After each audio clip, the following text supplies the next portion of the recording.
Arafah. Ini perjalanan haji Rasul ini ke Arafah.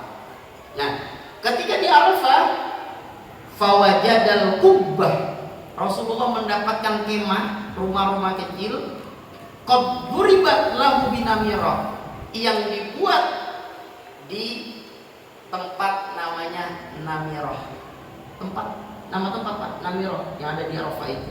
Lalu fanazala biha, Rasulullah bersinggah di Namirah tersebut yang ada di Arafah. Selesai itu Pak. Ketika di Arafah, hatta iza zalatis syamsu, ketika matahari tergelincir, amara bil qaswa, Rasulullah menyuruh tuh ya buat dibawain lagi yang namanya ontaknya. Nama ontanya qaswa. Lalu farhilat lahu, disiapin tuh ontaknya, disiapin buat, kalau bahasa kita buat OTW lagi Pak. Lah iya, jangan sampai situ doang ngaji, terus masih ada lagi.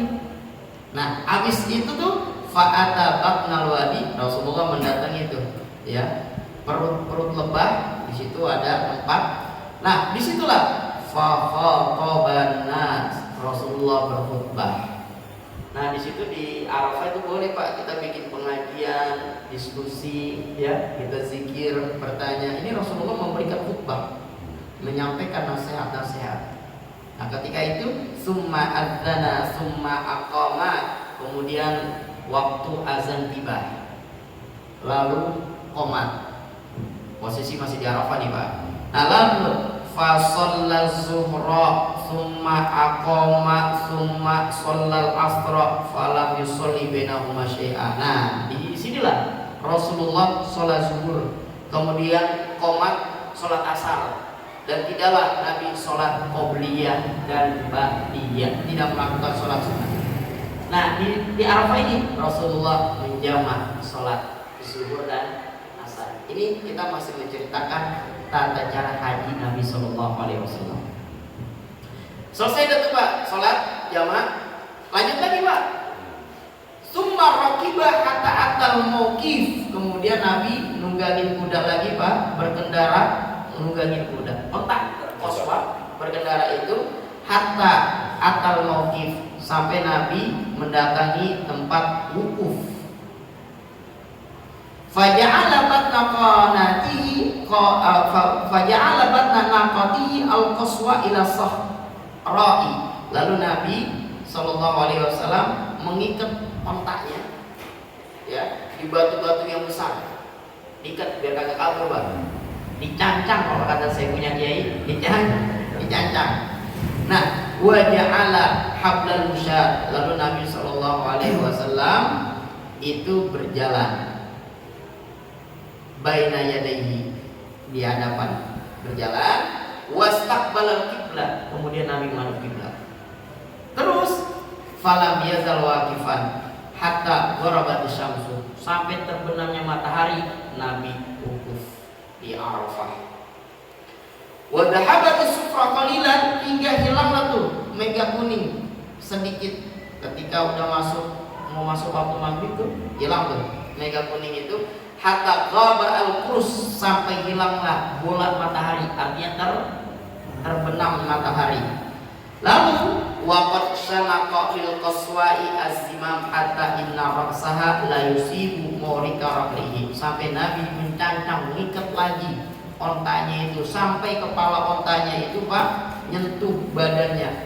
Apa ya? Onta kan tinggi tuh lehernya, ditunjukin begitu Pak. Ada ukur dia tuh ontanya. Nah, wa yaqulu bi yadihi al-yumna, dan Nabi mengatakan dengan mengisyaratkan dengan tangan kanan, ayyuhan nas, wahai para manusia. Kan Nabi berjamaah. Ya, sama jamaah, sama sahabat. Apa kata Nabi? As-sakinah, as-sakinah. Tenang, tenang. Fa kullama atahablan arfalaha qalilan hatta tas'ada. Nah, kemudian Nabi sallallahu alaihi wasallam mengendorkan ikatan ontak tadi itu, dan Nabi langsung jalan lagi, jadi istirahat sejenak. Nah, setelah dari itu barulah hatta atal Musdalifah, Nabi mendatangi Musdalifah. Fa shalla biha, Nabi sholat di Musdalifah. Sholat apa? al-maghrib wal isya, dijama lagi. Tadi kan sholatnya apa Pak? Zuhur, asar. Nabi berjalan lagi tuh. Maka Nabi sampai di Muzdalifah, maghrib, isya, dijama sama Nabi. Sholat maghrib dan isya bi adzanin wahidin wa iqamataini, dengan satu azan dua qomat. Disunani Pak. Kalau pengen jama sholat, satu azan dua qomat. Misalnya nih jama maghrib isya, azan maghrib Allahu Akbar sampai habis, setelah azan qomat, sholat maghrib, selesai sholat maghrib diri qomat lagi, sholat isya. Kadang-kadang kita kagak bablas aja udah habis maghrib langsung sholat isya, nggak dapat tidak sunnahnya Pak. Sunnahnya apa? Qomat dulu baru sholat isya. Nah, ketika Rasulullah menjama sholat maghrib dan isya, ingat Pak, maghrib sama isya ada ba'diyah kan? Ada gak? Walam yusabbih bainahuma syai'an. Nabi enggak melakukan sholat sunnah. Berarti sholat fardu aja tuh langsung dijama sama Nabi sallallahu alaihi wasallam. Nah, ketika Nabi di Muzdalifah menjama maghrib dengan isya, sholat apa yang masih ada Pak? Subuh. Summat toja'a. Kemudian Nabi istirahat tuh berbaring. Masih di Muzdalifah nih. Hatta tola al-fajr, hingga timbullah waktu sholat subuh. Tadi kan apa namanya, zuhur asar di Arafah, maghrib isya di Muzdalifah. Inap nih sampai subuh. Maka fasallal fajr, Nabi sholat subuh. Ketika Nabi sholat subuh, hatta tabayyana lahu subhu bi adzan wa iqamah. Subuh maka gak usah pakai dijama, emang kagak ada temennya. Subuh mana temannya coba? Gak ada. Kita mau ditarik lagi zuhur sama subuh, kagak nyambung. Sholat jamaah itu Pak yang bangsa 4 rakaat, asar, zuhur, asar, isya. Selebihnya mah yang bisa dijamaah itu zuhur, asar, maghrib, isya, yang bangsa 4 rakaat Pak. Subuh mau udah tersendiri dia. Dia juga kagak bisa dikosor. Masa subuh dikosor jadi 1,5? Bagaimana ceritanya sholat 1,5? Jadi ketika udah jelas subuh, azan dan iqamah. Dan tuh di Muzdalifah tuh. Kemudian Nabi melanjut lagi jalan. Summa raqiba, kemudian Nabi itu berkendara naik onta itu hatta atal masy'arul haram, sampai datangi lagi Muzdalifah. Pak, Muzdalifah itu namanya ada 3 Pak. Nama Muzdalifah. Pertama Jam'un. Yang kedua Al-Masy'arul Haram. Yang ketiga Muzdalifah. Nah, Nabi SAW mendatangi Masy'arul Haram. Ini apa? Muzdalifah. Di Muzdalifah Nabi SAW fastaqbal kiblat. Ada kiblat. Fada'a, Nabi berdoa. Wa kabbara, Nabi ngucapin takbir. Allahu Akbar, Allahu Akbar. Wa halala, Nabi ngucapin tahlil. La ilaha illallah. Falam yazal waqifan hatta asfara jiddan. Senantiasa Nabi berdiam dulu di Muzdalifah sampai benar-benar terang. Kenapa? Karena masih subuh situasinya. Artinya Pak, ketika kita di Muzdalifah, perginya kita nanti dari Muzdalifah, entar kalau matahari udah muncul, habis sholat subuh, jangan kemana-mana. Apain? Wirid, zikir, baca Quran. Ini dalilnya. Nabi menghadap kiblat, doa, takbir, tahlil. Nah, kita lakuin itu ketika di Muzdalifah. Jangan pergi dulu ke tempat yang lain, entar sampai matahari muncul. Selama belum muncul matahari, ayo zikir. Apa aja yang kita bisa Pak?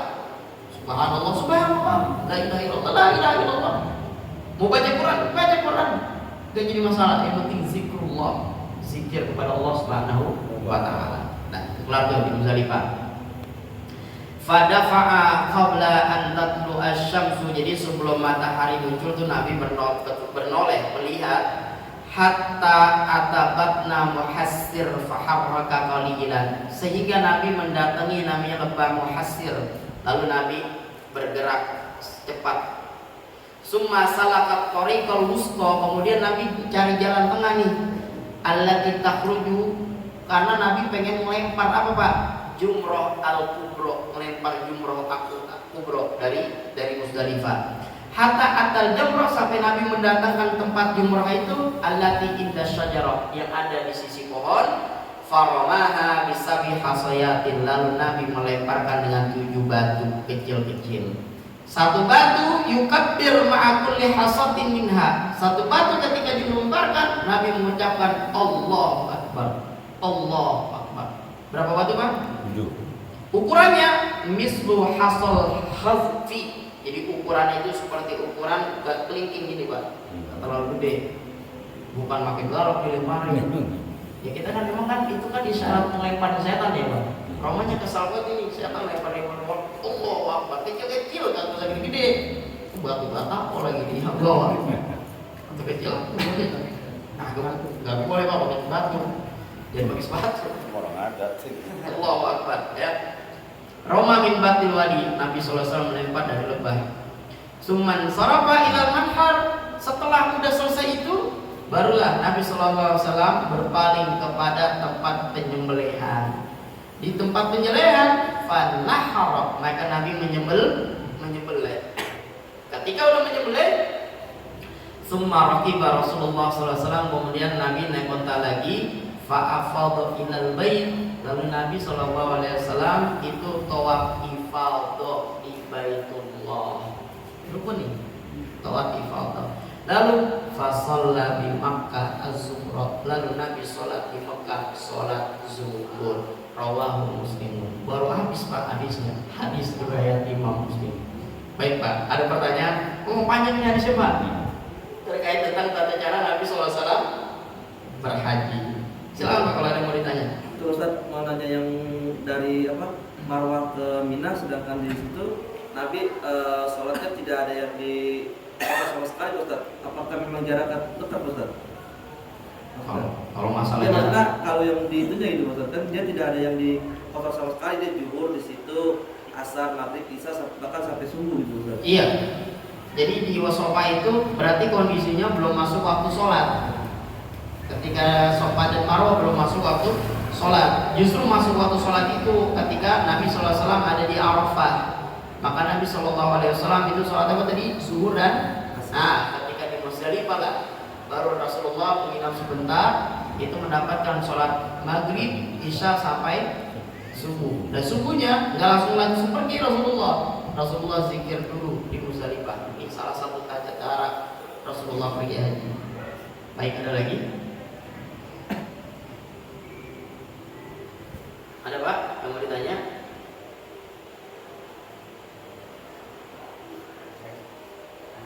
Silakan Pak, kalau ada yang mau ditanya. Iya, mudah-mudahan Allah kasih kita kemudahan. Sampai Mekah tanggal 10 berapa ya Pak? Nih. Tanya. Iya. Terus mana sih? Ini dia nanya. Sampai Mekah lagi tanggal 10-nya pas udah 11. Lo udah habis? Habis sudah. Iya. Lah tanggal 10-nya kan fanaharo. Rasulullah menyembelih. Menyembelih kan tadi tanggal 10-nya ya. Iya. Jadi sampai Mekah udahan ini. Udah pulang. Iya. Ada lagi Pak? Jalan. Kalau nggak ada lagi, terakhir Pak. Saya tadi di WA-in aja Pak. Ini dadakan saya disuruh ceramah. Iya. Itu acara haul. Iya. Saya bilang saya ngisi pengajian dulu 2 atau 1 hadis. Tabarukan kamu sholat yang bilang. Wa an Huzaimah bin Tsabit radhiyallahu taala anhu.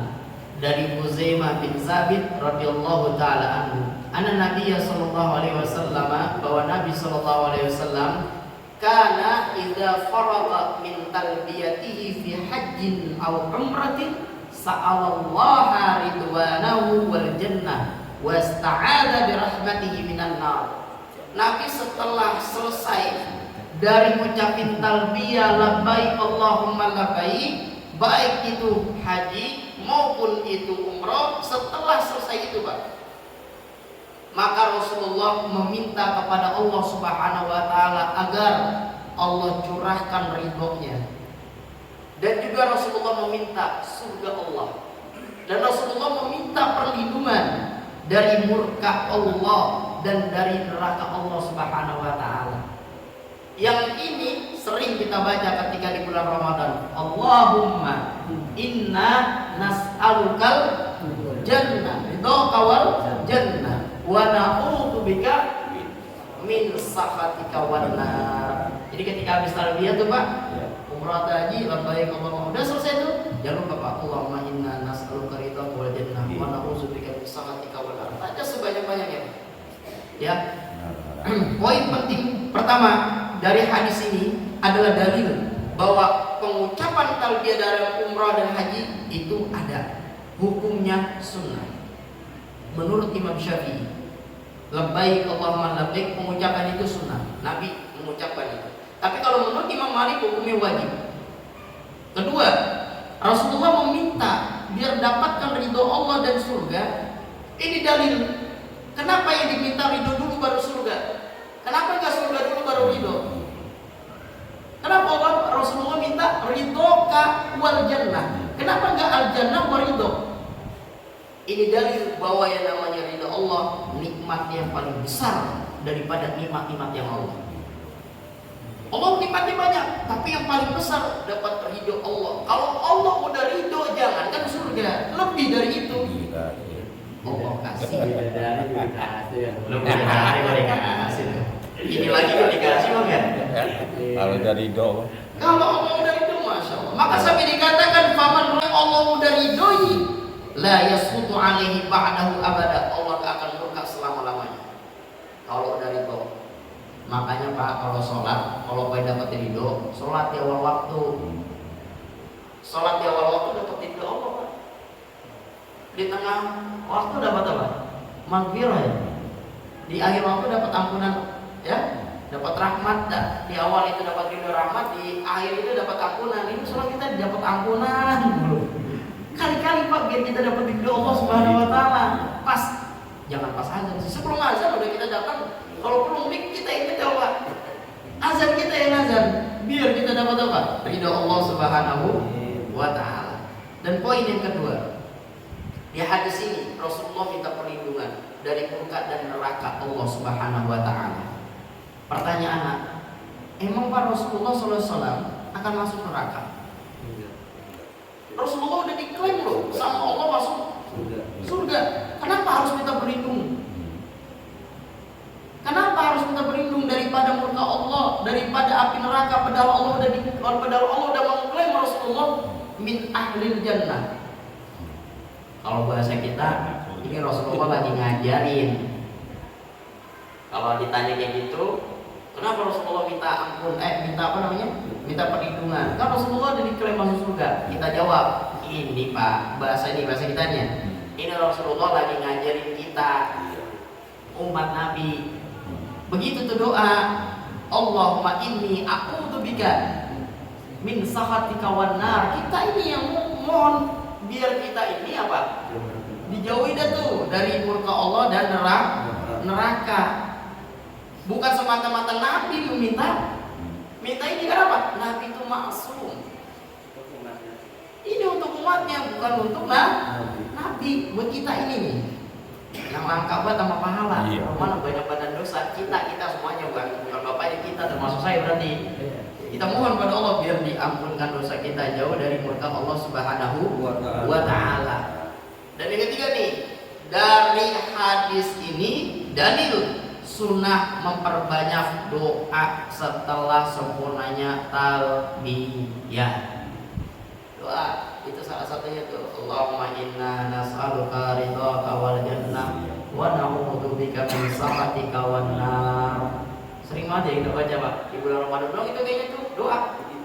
Kayaknya mulai sebelum Ramadan kagak dibaca itu. lagi dibaca juga Ya, Pak. dibaca Pak di bulan Ramadan, kayak sholat di luar Ramadan ya, dibaca tuh doa biar kita dapat ridho Allah, jauhi dari murka Allah Subhanahu wa Ta'ala. Baik, silakan Pak kalau ada yang mau ditanya lagi. Ustaz, ini mau saya tanyakan tradisi di kampung saya, Ustaz. Lebaran Idul Fitri atau Idul Adha itu kalau mau berangkat ke masjid itu sebelum mau sholat Id, itu rombongan itu sepanjang jalan itu takbir rame-rame. Baca takbir itu ada dalilnya apa juga, Ustaz? Baik Pak, ini sebuah tradisi yang kadang-kadang memang sesuai sama syariat, kadang-kadang nggak tahu asal masalah dari mana. Terkait misalnya orang mengumpul Idul Fitri dengan Idul Adha, jalan bareng-bareng, ngucapin talbiyah sambil jalan Pak, labbaik Allahumma labbaik labbaik. Itu sejauh yang saya dapat, yang saya baca, saya belum menemukan takbir nilai kesunahan seperti itu. Yang saya temukan nilai-nilai kesunahan dalam Idul Fitri, Idul Adha juga, itu ketika kita berangkat atau perginya beda jalur. Bukan rame-rame kita labbaik Allahumma labbaik, emang kita lagi di sono bukan. Iya. Nah, kalau terkait tentang masalah pengagungan Allah, ya memang itu memang disunahkan lagi takbiran namanya, bukannya talbiyah. Takbir nggak jadi masalah itu mah, bagus. Allahu Akbar, Allahu Akbar, Allahu Akbar, nggak jadi masalah. Ya, karena memang disunahkan untuk kita memperbanyak takbir ketika memang sudah masuk Idul Fitri dan Idul Adha. Bahkan Idul Adha lebih lama lagi takbirannya. Ya sampai 4 hari sih. Ya. Tanggal 10 Idul Adhanya, lanjut 3 hari, 11, 12, 13, 4 hari kan jumlahnya. Nah itu dia tuh. Kalau mau jalan 4 hari jalan, rame-rame takbiran. Allahu Akbar. Allahu Akbar.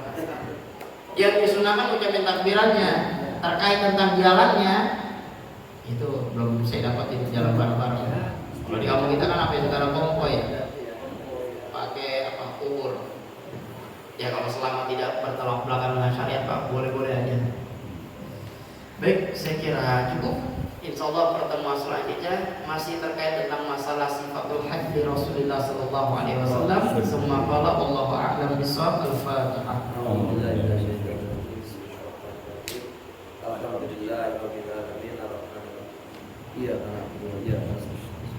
Wafana ya karim, wafana ya karim, wafana ya karim, rahmatika ya arhamar rahimin. Allahumma tsabbitna bil iman, wa tsabbitna bil islam, wa tsabbitna bil tauhid, wa tsabbitna bil ma'rifah. Inda dunya wa ila daril akhirah, wa dawam fi